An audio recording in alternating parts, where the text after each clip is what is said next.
My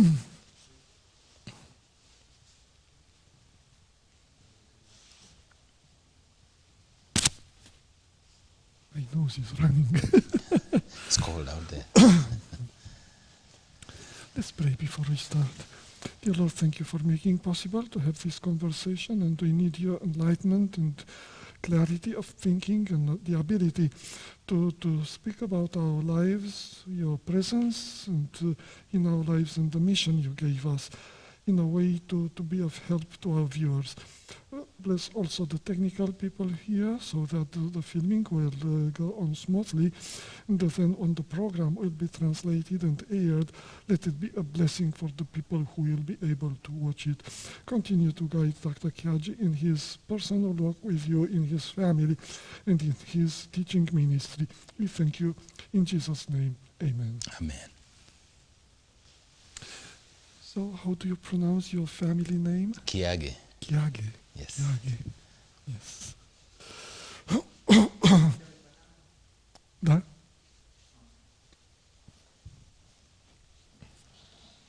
5, 4, 3, 2, 1.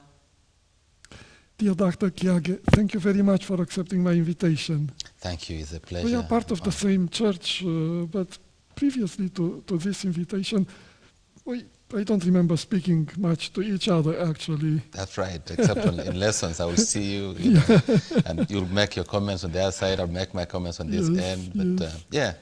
Yeah. So the name of the program is The Starting Point, and I'd like to invite you to speak about your starting point, where in the circumstances of your early childhood and some memories you may have from that time. Sure, I'll be happy to share that. Yes. I was born in Kenya. That was in 1971. Oh, you're so Yeah, young. so I'm very young, clearly.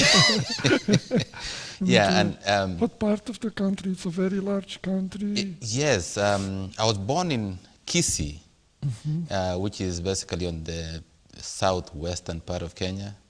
But then my parents moved to Kitale. That's the northwestern part of the country. Oh, so yes, just the opposite. That's right. The opposite. That's right. Yes. So you lived in a rural area or in a city, a large city? No, my early childhood life is entirely rural.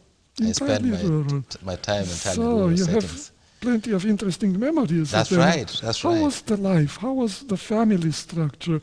What were the activities of a young boy? Oh, amazing! There's plenty to share on that. You know, as a young boy, we are expected to do all manner of things out there. Yes. You know, running family chores, taking care of animals. You know, What kind of animals? basically cattle and goats. Yes. Yes, and then farming. You know, if it's time for cultivation, we are the ones to What go. are the main cultures, or what did you use to cultivate at home? We'll use a hoe. You know, a hoe is, you know, in Kiswahili we call it the jembe. You know, it's a tool that, you know, basically you have to use your hands to, Yes. you know, to work your farm. Yes. And what did you grow? Maize? We grew maize, we grew beans. Beans, Those are the main crops that we grew, maize and beans. And they make a very good nutrition. Oh, after yes, all. Yeah. exactly. Yeah. Some vegetables, fresh Yeah, vegetables as well. But vegetables mainly is for family. It's not for sale, you know. But so you had a large farm. the so farm you was also big enough to sell. Exactly. So a significant chunk of what we cultivate, the maize would be sold. The beans would be sold, and some, of course, will remain, you know, for family use. Yes, The vegetables were predominantly for use. for our own consumption. Yeah. It's only much later that we went into, you know, the business of growing now for sale. Yes. And fruit, did you have, yes. or you relied on the spontaneous? In the early part of our lives, we basically depended on fruit that we bought in the market. Yes. Yeah, but then later on, you know, my dad took into planting citrus fruits, specifically oranges, the Navo oranges, and they did very well for quite some time until later on there was a disease that somehow came into. It's a fungal disease, totally destroyed the crop. Yeah. Yeah. This is a real danger in many parts of the world where citrus are grown. Yes. And did you have siblings? Yes, we're a family of 6. 6. Three boys, three girls. Wow, Yes. perfect. Perfect planification. Yes, I don't know if it was by design or it just happened. But What is your position? I'm the second born in the family. second. Yes. The first was also a boy or a girl? The first is a boy. Two Well, boys. now a grown man. Yes, yes. Yeah, and then I follow, and then after me is 2 girls. Actually, 3 girls. Then the 3 boy, girls and the boy is the finally final one. the other boy, yes. Yes. So what were the relations between your siblings? Growing up, actually, we were very tight as a family. Really? Very, very tight. Well, there are, of course, there are always some sibling, rivalries that will Yes. come in, but we were very tight. My brother is 2 years my senior. So basically, we grew up about the same, playing around, Sure. doing, having the same friends and, playing the same games. My sister is 4 years my junior, so we didn't really get to play together and all that. But her follower is 2 years, her junior, so they will play again also the Yes, same way. yes, So it's yes. my family is spaced out. We are 2 years apart, then 4, 2 years apart, then 4, and then 2 years apart. Like that. I see. Yes. And do you remember having, plenty of food, or you felt like you were burdened by poverty? Or maybe this is a cliche. When you hear Africa, we think everyone is poor, everyone is hungry. For sure, this is not true. I don't think it's true. In my case, I can't say it is true. Granted, my family was not well endowed with, resources, financial resources, yes. but what they had was sufficient to, sustain as well. Yes. So I don't remember a time I went hungry, that we lacked food. Yeah. But I lived with individuals who would lack food. I lived with individuals who would come to my home, to get food, because there was food in my home. So that challenge was always there. Growing up, even in your area. Exactly. I grew up, with people who are exceptionally poor. I can't say we were well off, but at least, in terms of food, clothing, the Lord always supplied for us. I see. Yes. I spent just, that was all my experience with Africa, 8 days in Nairobi. Oh, and I then was you missed a lot. yes. And I was very impressed with the climate. It was the best possible I could see. Warm, but not too warm. A little bit of breeze, but not strong winds. Yes. Is that most of the time in Kenya? The climate, that's pretty much what you'll experience, but it depends what time of the year you get. You get there. I was there in August. So you went in August. August is just after the cold spell. There's always some brief cold spell around the month of June and July in Nairobi. They call it Nairobi's winter. But it's nothing really cold, nothing compared to what we experience in North America. But the rest of the year basically is warm, unless it's during the rainy season. What defines really our climate is precipitation, is rainfall. It's either dry season or wet season. The rest of the time, it's just pleasant. Yes. And do you have memories about religion in family? What was the religion of your family? That's kind of interesting because, when I started being conscious of religion, Yes. My mom was at that point transforming from being a Catholic to being a Seventh-day Adventist. Your mother? My mother. My father's family was Adventist. Oh. That's my understanding.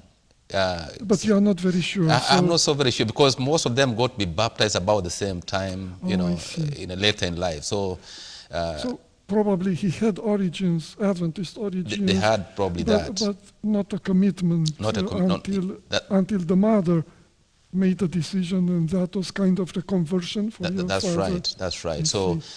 So how old were you about that time? I think around about 10. Oh, so That's when my mom gets old, baptized. old enough to understand things. That's right. Do you remember what were your reactions, your emotions, your thinking? Well, it was kind of a pleasant experience seeing, my mom going through baptism, but then that was her own experience. The rest of us, we're running our lives just normal, nothing really changing.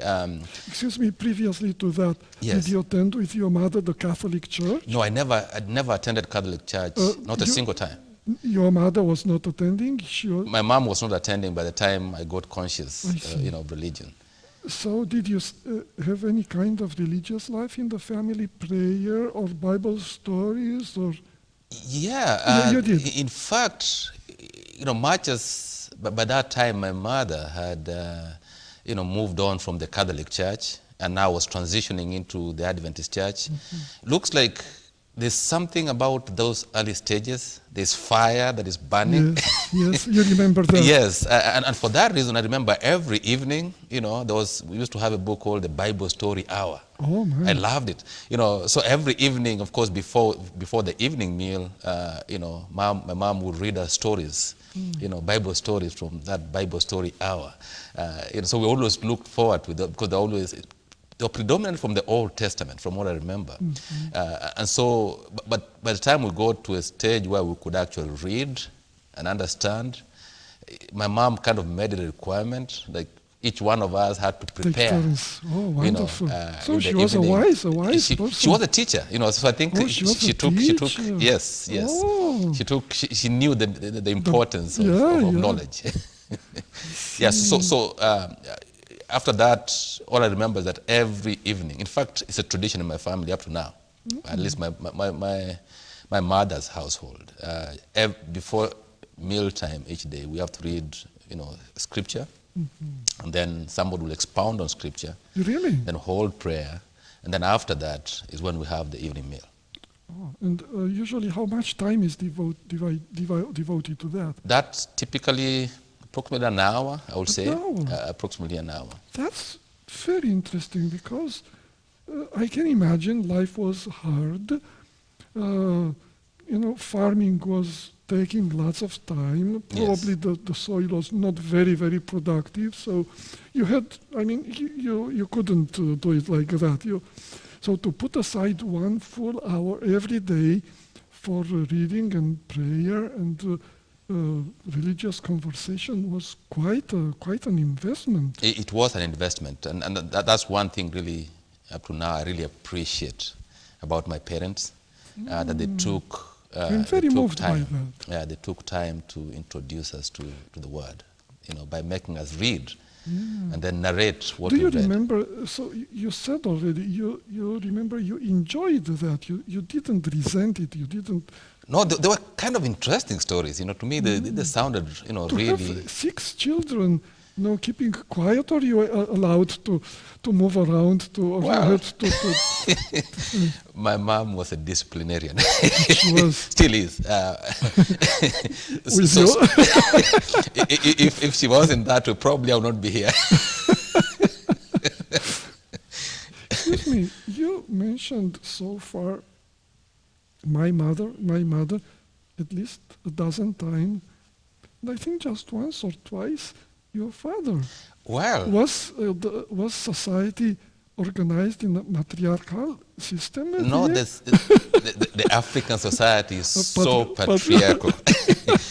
But I guess I'm mentioning these early stages, my mother all the time, because my dad, for a significant chunk of time, was working. He was a warden, some kind of soldier taking care of prisoners. Oh. Yes, and so for the most part, he was away from home. He would work away from home, then he would come maybe home, once a month.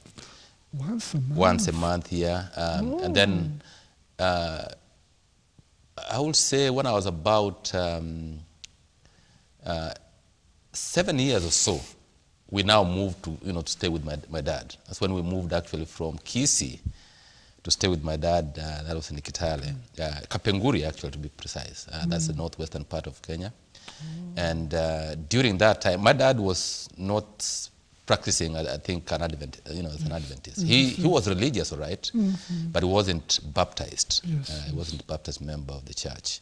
And so during those days, the training, religious training and so forth, kind of all that fell on my mother.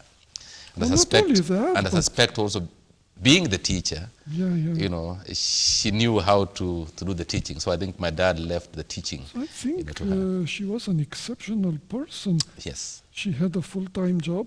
Yes. She had 6 children, little by little. Yes. Running the house, educating you, all children, running the farm. Wow, she was a super woman. Yeah, we had to share. I mean, we had to share. Of course. In the work. Of course.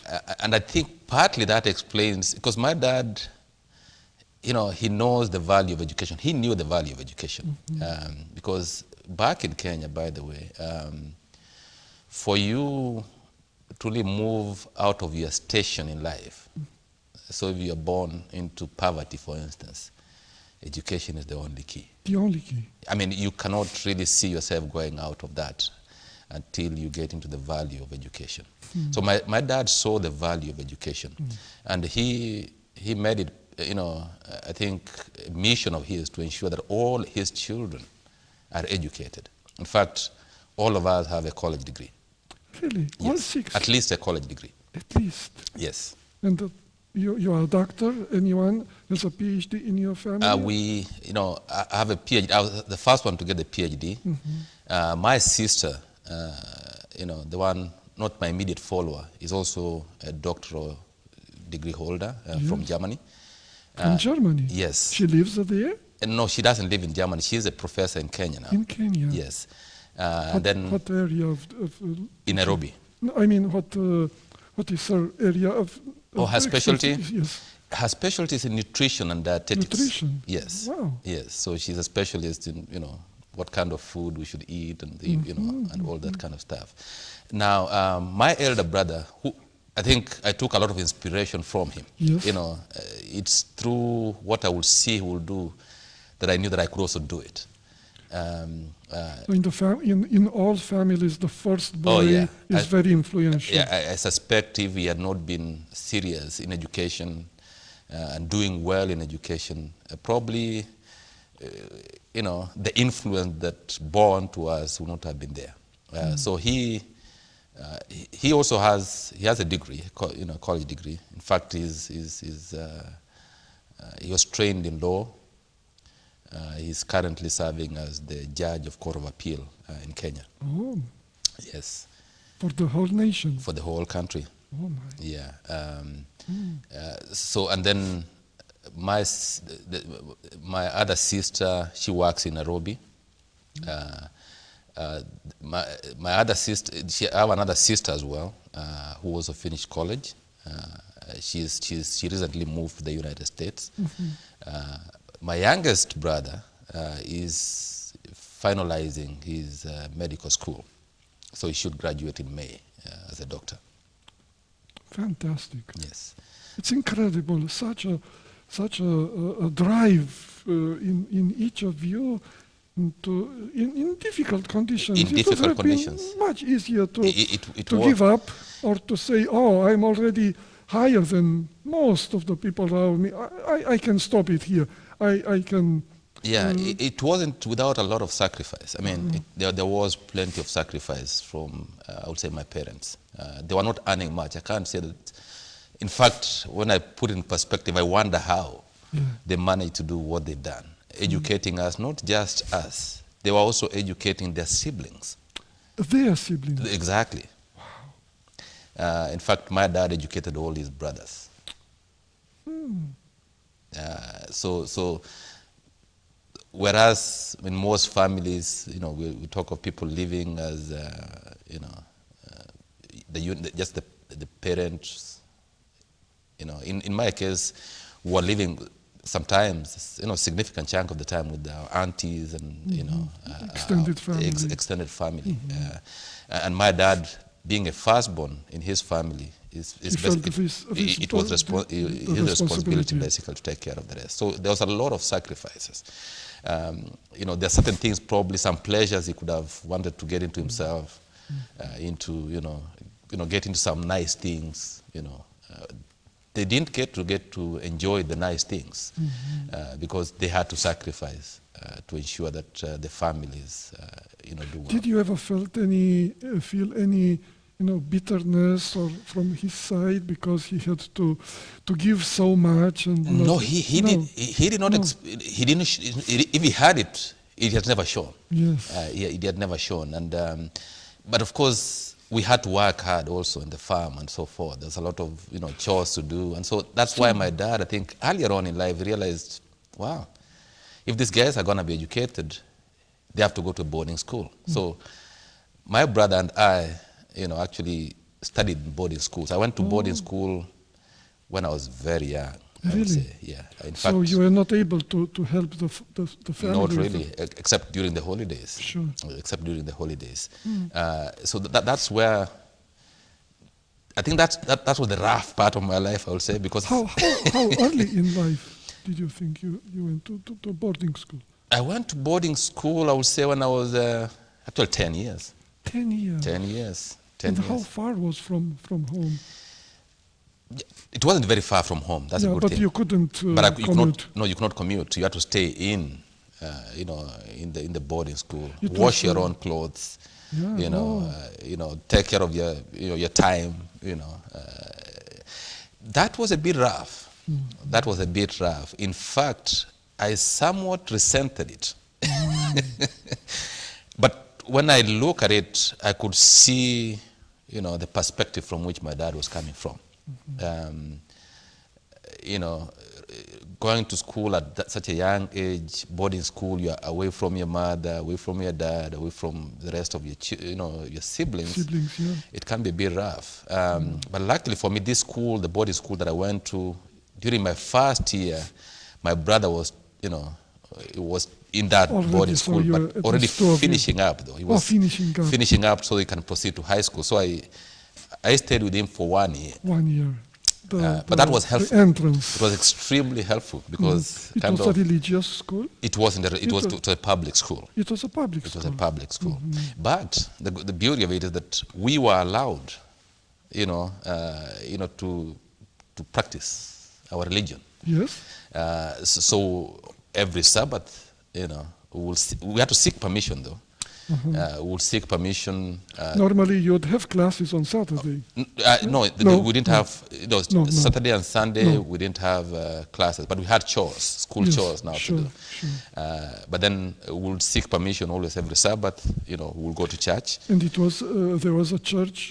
Yeah, there's a church close. within walking distance. Uh-huh, I would say maybe 3 or 4 kilometers from the school. That was walking distance.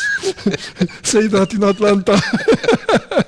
Yeah, so we'll walk there and then walk back, which was pretty good. I always look forward to that time, Sabbath days, because number one, we'll get to meet the rest of the people in church, and it was a pleasant experience. for me. Your family was able to attend the same No, church?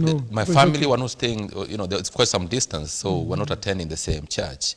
But we had some fellow Adventist students in the school. Oh, so it was a larger group of you. Yes, it was a larger group of us. No, we were like, I would say 7 of us. Oh, well. Yeah, which was it's a good number, I would Yeah, say. yeah. But there was always some challenges which will come in, because it's during this time, within those 3 years that I was in that school, that I actually made a decision, to be baptized. Have you? Yeah. Yeah. So I didn't even tell my parents. Really? Why? You wanted to make a No, first of pleasant all, surprise. it was in school, so they were home, and I'm in boarding school. Yes. But it was within, the pastor who used to serve in the church that we would go to was the same pastor who was ministering to the church where my parents would go to. Interesting. Yes. So it was, the church there is organized into districts. I don't know if you know. Yes, sure. In my country, we So, have the so, same so, so, the, system. so the pastor is in charge of multiple churches within the district. Yes. And so he will give us baptismal class lessons, whenever we're attending a church. And then when we made the decision, we had to walk, my goodness, it was quite some distance. Maybe it was 10 kilometers. It was farther away now, where we were going to be baptized. To find a baptismal pool or to the No, river? by the way, or- there's no such a thing as a baptismal pool there. No, What will no. happen is that they will block a river, Oh, and the water will accumulate, and it's within this river now that. and that was the closest river, or it was another reason to No, I suspect or that to, there was to bring people from the whole district from the together? whole district, number one, but also reach certain areas Oh, I see. that they As a wanted to reach. testimony. Yes, and so I'm not sure what was going on, where we went Yes. to be baptized. Just kind of, I don't have the details of what was happening, but I suspect that probably there was some kind of, evangelistic meeting, Outreach, yes, yes. which had been going on there. And your family attended? Yes, so here's how- where it gets interesting. My mom comes, it's the entire district now had to come in. So she comes without knowing that She comes and then she her finds I'm daddy getting is going- baptized. Wow. But she was very, very, very happy about it. Yeah, so But it was from the family, it was just you or some of your siblings? it joined you? was just me at that Just time, you at because that my time. brother had by that Already. time moved on to another school, I see. high school, and my other siblings were much younger than Sure. by that time. What about your siblings and faith?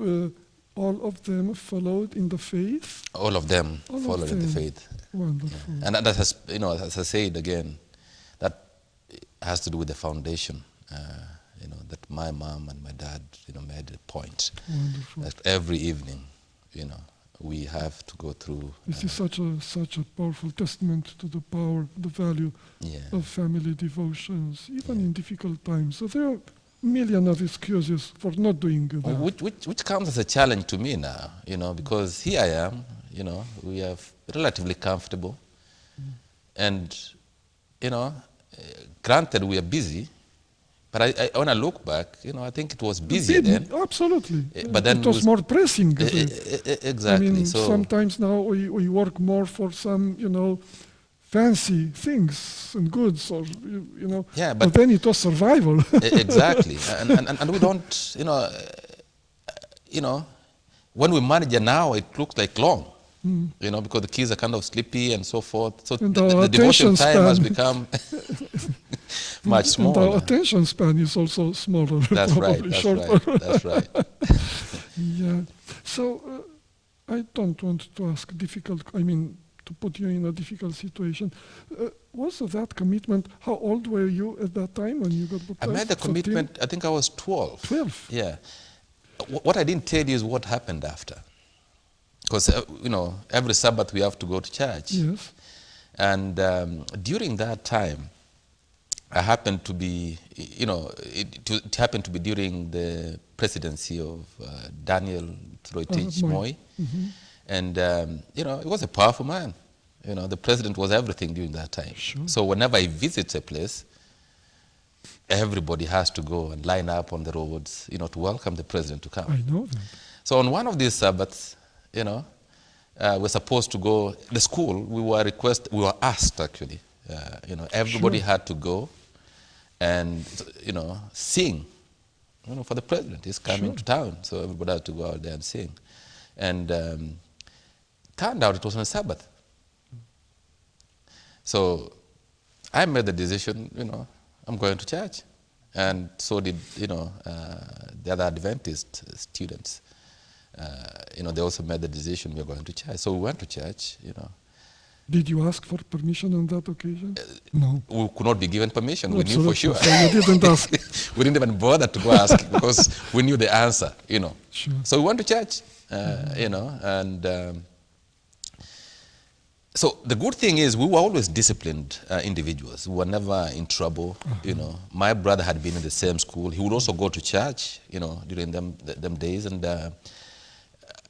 going to church never made us any, poorer students. In fact, we were brilliant students. I think that's partly why they would always allow us. But on this particular occasion, of course, they would not. So we went to church. It was near the end of the term. The school, we had actually done our exams. We just finishing off the exams so the term comes to an end. Slowing down. Yeah. So we go to church. Then we, Monday comes and there's a parade. There's always a parade. And they call names of students who were missing at the event. And that's around 10 o'clock. Them days they allowed for, caning in schools. So whenever there's any student, thought to be naughty, they will line them up, get canes, and really beat them seriously. The teachers will do that business. So here we are on Monday morning, the parade. Then, turns out that's about it. My mom used to, because it was around the end of the month, she will come and, get her salary about the same time. So after she got her salary, she had to pass by my school to give me transport to be going home because, schools are closing. So she was bringing, money for us to use for transport. Yes. So she comes, and of course she sees this, a pile of canes, which are going to be used, and students already separated into two groups. And so he came, he's like, I want to see my son, They're like, oh, your son? Oh, he's one of the criminals over there. So she asked the teacher, well, I don't want to interfere with, how you run your school, but, it might be a good thing for me to know as a parent, what probably, what has he done? So, no, he didn't. He's among the group of students who did not go to sing for the president. And so it's like, oh, so he went to church apparently, according to them. So he went to church and did not go there. So my mom was, told them, like, I would not want to interfere with how you run your school, but if you remember, even his brother was here before, on Sabbath, we go to church. Yeah, but, for now, all I need is, to give him transport. Whatever you do, that's entirely up to you. Now, she gave us her transport, and the teacher said, now the 7 of you who went to church, go to class, your case is pending, we'll come and deal with you later. You know what? That was the end. That case is still pending up to today. But one thing I realized is how, God is faithful. In those situations, I mean, I don't know why my mom came just when she did. Just that time, yeah. And I don't know what that will have done to our faith and the rest of, of the students, Somebody may have been discouraged under those circumstances, but just at the right time, my mom shows up. Because she could have come out later in the afternoon, after we have received our canes and so forth. But and she came right really severe. at the right time. Oh, it was severe. Yeah, those guys were ruthless. Yeah. But the Lord is faithful. That's one thing. I remember that from now. Interestingly, my mom remembers this also to this day. She always remembers. Remember what your teacher told me? Your case is still pending. I'd love to meet sometime your mother, to know her. Yes. She seems to have been to be an exceptional person. Yes. Wise the Lord used her, I would say. So, what was next in your education? So after I finished, that was primary school. Yes. Ended up in high school. And then after high school, interestingly, I wanted to be a doctor for some reason, like a medical doctor. Sure. But I didn't do well in the subjects, which. What were some of your preferred subjects? Oh, my preferred subject were the sciences. Typically, I loved biology. Biology was my. So biology was good for a doctor. Yeah, I loved biology. I loved chemistry. I would do well in chemistry in school. Geography, of course, was my most favorite of subjects. Yeah. I loved it. I mean, I could see, because I've always been interested in changes in places. You know, that one place will be looking so good, people will be doing so well, then you go to another place, it's not doing so well. So I've always So you tried to look at these interrelationships. To understand why. Exactly, the reasons behind all these changes. It's only later on, of course, when I became a geographer, started learning geography, that I came to realize, wow, it was always in me. I always loved this interrelationship, distribution of life. Interesting. So you had that interest in you, not at the conscience level, not thinking, oh, I'm the only one being interested in that. Exactly. But it was part of your thinking patterns Yeah, and observations. Exactly. And I see kind of God leading in a way. Because even as a kid, I remember walking with my grandfather, and the two of us were kind of close. I also think much smaller, and then, being his second grandson, kind of liked, walking with me around whenever he would walk, and then, but I would stop somewhere, and maybe I saw ants moving around, and I just stop and, just following them, trying to see, what's happening. And he would walk some distance and then come back. What are you doing? This kid is different. What is he doing? This kid is different. What kind of fella is he going to turn out to be? Yeah, but, I guess it's just the fascination, with life, and why things happen the way they do. So, well, I wanted to be a, medical doctor. Cut, the long story short, I didn't become one because I didn't make, the grade to be a medical doctor. So I ended up my first degree, because in Kenya, you'll make choices of, the career lines that you want to pursue when you sit for your high school exam. And then at that time, entrance high school or finishing high school? Finishing high school. Finishing high you make school. those decisions just before you sit for your exams. Those were serious. I mean, it's a countrywide national exams. Oh, I see. During my time, I believe we were like 100, I don't remember the exact figure, but maybe 130,000 students sat for the, high school exam. Yes. Out of which they will only absorb 9,000 Oh, so to the universities. Very competitive. hard. Yeah, very competitive. But then also, even when you get, you do get in the career lines, they were very competitive. So medicine, Was the top, was among like the top. everybody wants to get in there, and so forth. So I didn't ended up like with my second choice, education. So I was trained as a high school teacher for my undergraduate. Then I specialized in geography as my teaching subject. Did you begin working as a teacher in Yeah, Kenya? when I finished, I was supposed to go and work. Luckily during that time, once you graduate with education degree, they'll straight on they will post you to a school. Yes. So I was posted to school, but I had done very well during my undergraduate. In fact, by the time I was being posted, I already had a scholarship in the same university that I went to. That's Kenyatta University in Nairobi, to go and study for my master's in geography. So I went to the high school to teach for one term, just to get the feeling. to have a feel of what I could have been doing. But I knew for sure that's not the line I will be doing. I was more interested in doing research. Research. Yeah. So I came back, did my master's at the university, Kenyatta University in Nairobi. When I finished, I went straight into teaching, college teaching. Okay, I went to a university called Maseno University. That's where I was teaching. But then the problem is that you don't get to progress in academia Without a PhD. without a PhD. Yes. And so that's how I ended up in the United States. Yes. So at that time you decided to come to the United States pursuing a PhD. Yeah, I decided to come to pursue a PhD. Where was that? That was in Louisiana State University. Oh. Yeah, in Baton Rouge. And my focus... Have you been able to get a scholarship for that?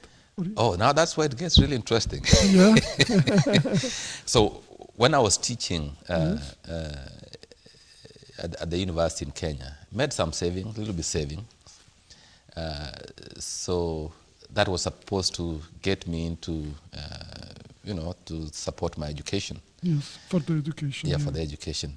Because I'd been promised that I'll get an assistantship to support my PhD program. So I came in the first semester, I didn't have an assistantship. Then, you know how things turn out. Here I am at this school. My family is in Kenya at that time. Sure. It's mid-semester. What I thought was so much saving, I didn't know that when it is converted to dollars and life here, it just wipes it out. Literally. So I found myself in this, very serious situation. I talked to the graduate director at that time. So, you guys had promised, at least verbally, those, you indicated to me that, once I'm in, I'll be considered for assistantship. And he tells me, oh no, our focus now is the new fellas who are coming in. So I found myself in this, serious situation. Now, coming to Louisiana State, I came there again, I think it's God's providence. I was supposed to go to Michigan, that's where I applied to go to. But this professor I wanted to study with had many students, so he could not take in a student at that time, but I wanted to begin immediately. So I ended up at Louisiana State.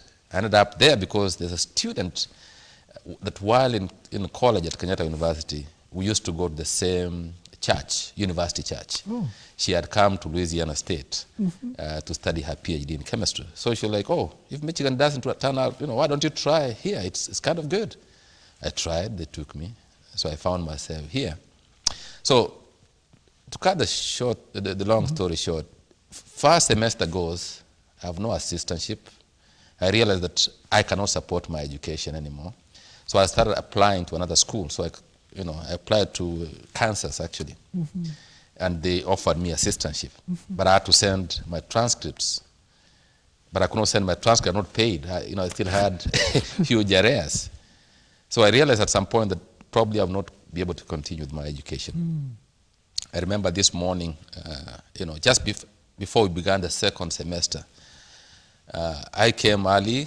I had the keys to the lab that I used to work for my professor. My professor was very supportive, actually. But he didn't have resources at that time to support me. So I went to this professor with my keys. I'd already detached the lab key from the rest of my keys because I was going to tell him, this is the end of this. I don't think this is going to work. So I explained to him the situation. My finances are not looking good, and I don't see myself continuing. But he told me, hey, don't make that decision yet. Let me, try to look around. If something comes up, then we'll see. My hand was already in the pocket, so I decided to remove it from the pocket. He didn't know why my hand was in the pocket. It was in the pocket to remove the key. Now that morning, that friend of mine, her name is Janet, Dr. Janet. She's now she wasn't Dr. Janet that time. We prayed. We just prayed that the Lord will open the way somehow. So I leave this professor's office to go to the library. Okay. So I go to the library. The library was not very far. I would say maybe a block, from where his office was. So I opened my emails just to see what's happening. And there's an email from this professor had just been to his office. And I'm like, why is he writing me an email? It just came from his office. Yes. Oh, he told me, oh, please come and see me. So I went back and he told me, oh, in fact, immediately you left, I called some professor here and he seems to be having something that you may, because you had some skill. I'm a specialist in remote sensing as well, using satellite imagery to investigate. You had that already. I already had, that expertise. So apparently the other professor was looking for a student, graduate student to do that. And he told me, oh, you go and interview with him and then we'll see what happens. So immediately I left his office. I went to this professor's office. His name is Dr. Hugh. He's since passed. So I speak with him. I tell him this is the situation. He interviewed me basically and then told me, okay, what you do is, I'm interviewing others as well, but you will hear from me, before long. Okay. So I left, and then like 2 days later, I came to see him, not to follow up, but just to find out approximately when, You're going to get I'll an get answer. to hear, whether, he's taking me in. Then he told me, oh, but when were you beginning? He didn't even ask me. I told him, oh, like yesterday. So God opened up that opportunity for me. Now, what I didn't tell you is that this opportunity, this assistantship, was paying way more than what my department would have been offering me. It's like double the rest of the students were getting. And the rest is history. The Lord just opens ways all the time, all the time. Wonderful, thank you. So your research and your thesis was in? My research basically is in paleo-environmental reconstructions. Explain that. Now, paleo-environmental reconstructions is to use proxy data, basically fossil data, to reconstruct the climate changes through time. Now, what I use pollen to study climate change through time. You see, something interesting about pollen. One thing you need to realize about pollen is that if you are to take a sample of the air shed, so if perchance I was to get a volume of air, like say 1 cubic centimeter of air, and look at the pollen that is trapped in that air, that pollen will represent the vegetation that we have today. The vegetation reflects the climate that prevails at that particular time. And so if I can get a sample of the pollen, I can tell what kind of vegetation we have, In what climate? and therefore what kind of climate we have at that time. Okay, and so typically what happens is that pollen, when we have pollen rain, we always have pollen about like this time of the year, Yes. spring. The pollen will typically collect into the ground, okay, or it will collect into, most environments will actually, collect this pollen. But the pollen that I'm interested in is where the pollen will be preserved. If pollen is, allowed to be in places where we have a lot of oxygen, it will be destroyed typically. But if you find anoxic environments, places where there's no oxygen, pollen can be preserved for many, many years without difficulty. And so we look for pollen that is now in lakes. Now here's where it gets even more interesting. If you look at pollen then that ends up in lake, it comes in with the sediments. Okay? So if you are to get a lake, for instance, and collect a core from a lake, the sediment that you find at the top is sediment that is being deposited today. Yes. Sediment that is at the bottom is sediment that was deposited much earlier. So it's much older. And so if I get a long Column. record, a column really, and take samples of pollen throughout this, I could be able to tell, the changes that have occurred. If there was any climate change, it will be recorded because the plants will respond. They either die out, new ones come in. And so whichever pollen I find in there will tell me the changes in climate that have occurred over time. And so that's really my specialty. So I look at pollen. But see, pollen tells me about the vegetation, tells me about the plants and the climate. But pollen also tells me something about humans. Really?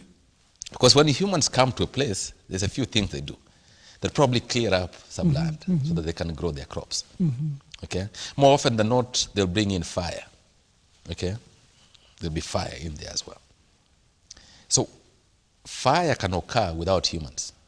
Okay? If we have a fire climate, okay, you have biomass, and you have a source of ignition.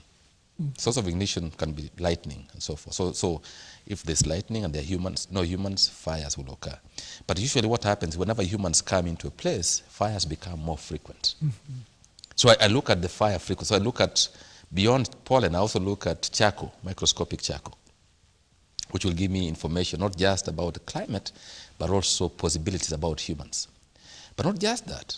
Humans, when they get there, I'll see evidence of clearing of trees, of vegetation. And that's give me another, dimension to know that the humans are here. Not just that. Humans will also grow their own crops. When they grow crops, Bringing new pollen. again, there'll different be pollen. different pollen type, which if I find, I know for sure there's evidence of humans in this environment. So this is the work of a detective. It's kind of detective. It's kind of detective. It's only that, in fact, some detectives do use pollen in their work. When they're looking for somebody has committed a crime and has moved to a different environment. If they get a shoe and look at pollen there, the pollen is from a different place, they can tell, oh, how come? This pollen is from this place and you claimed, you not have to have been been a there. different. Yeah. Yeah, so that's what I use for paleo-environmental reconstruction. So that's the focus. Studying climate change through time using this proxy data, pollen. That's one in line of attack. And this has only reconstruction value, knowing about what happened in the past, or it's also something to inform us about better decisions now in the future. It also has some value, predictive value. It's a good question. It does have predictive value, in the sense that when you see humans coming in, changing the environment, if you can get archaeological data as well on the side to support what was happening here, so we know exactly what happened to a civilization in the past that, say, for instance, wiped out their forests. We can predict what will happen to us in the future. When we wipe out our forests, then what are we likely to experience? Okay, so by looking back, we can actually see more into the future. Wonderful. So you did this research in your country. This I did in Kenya. And also in the coastal area of. No, that's a different line. It's a different line. Correct me. Yeah, I do also study. Using the same kind of methodology. Yes. I study paleotempestology. Okay. Storms. Storms. I'm looking at past evidence of storm activity, hurricanes. And so what I do is I collect cores, from lake environments which are closer to the oceans, or swamp environments which are closer to the oceans, and look for evidence of these tempests, evidence of these storms. Because what happens is that, if you look at coastal morphology, typically you'll have an ocean, then you have a dune, a sand dune, and then what happens after that is either you have a lake or you have some kind of swamp. Okay, so whenever we have a strong storm, typically I'm talking about, say, category 3 hurricane, category 4 hurricane. These are the most intense storms, most destructive. When they do make landfall, they'll wash some of the sand from the dune. They'll top the dunes and move the sand into the adjacent lake or into adjacent swamp.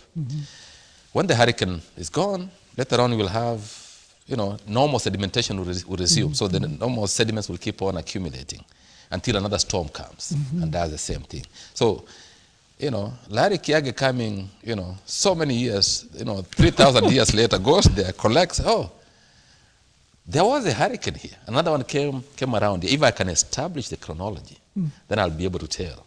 Periods of silence, of quiet weather. And active periods. Very active periods. Exactly. I can tell that, from the record. And this is important because... Dr. Kiage, do you need an assistant? Oh, you want to come and do some work? I'll take you. Thank you so much for sharing such fascinating stories from your childhood and your early life, and especially now about your field of research. It's fascinating to understand a little better the world we live in, the influence of us humans, and of course the creative and protective work of God. Thank you so much. Thank you. Thank you. God bless you so much.